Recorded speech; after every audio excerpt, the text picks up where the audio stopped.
close very soon indeed. And I'm delighted to say that Peter Kelly's with me, the man who knows everything about all. The only shame is he never went to school because it was a girls' school at the time. School, yes, yeah. The history, what can you tell us about this marvellous building? Well, it was something different when it was built because it was the first higher grade school, so it was for secondary education. Before that, everybody carried on what we call primary schools. They carried on till they were 14 at their primary school. So here was a school that was to concentrate on elder pupils.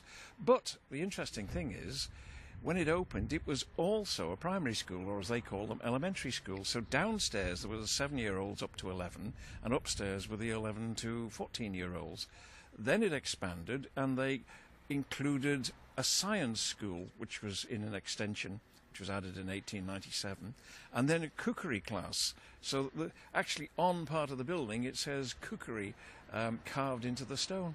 But the school expanded pupil-wise to the extent that when Murray's Road School opened, they had to move the cookery class into Murray's Road School because they needed more room in here. And it grew and grew and grew. And eventually, of course, 1927, they split the school because it had been co-educational.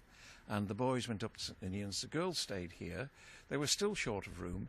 So behind us, in 1930, there was a large extension which gave them a gymnasium, gave them an assembly hall, and they got rid of the Knockalo hut, which they'd been using and was down in the bottom of the playground. Well, you've got a picture which goes back to almost the original, was it? Well, this shows the science school added 1897, so it would be open by 98. Okay. But the interesting thing, it's virtually unchanged, but above the doorway, the entrance, it says girls, quite deeply carved.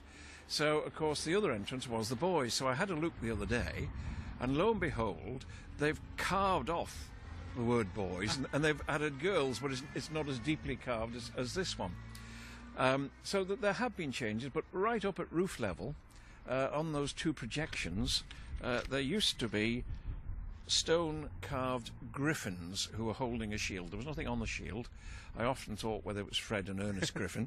Have they fallen off? No, they've been taken off, and they've been taken up to the replacement school at Bemmerhaig. I don't think it's been decided where they're going, but they are taking a piece of Park Road with them. It is. It's very nice, yeah. Because the future of this building is in doubt, isn't it? Well, it's bound to be. There's been no official word yet. To me, having spent all the money they have over the years, and there are extensions as recent as 1990, to me, that's the new Department of Education and Children officers. Why pay big rent when you've got a building which for, well, maybe a couple of 100,000 you can alter and use it? I mean, otherwise it goes like the prison. But the school in Ramsey as well, that was demolished very fast, wasn't it? Yeah, yeah. So but, you know, it could go. Social housing is the buzzword, and it worries me.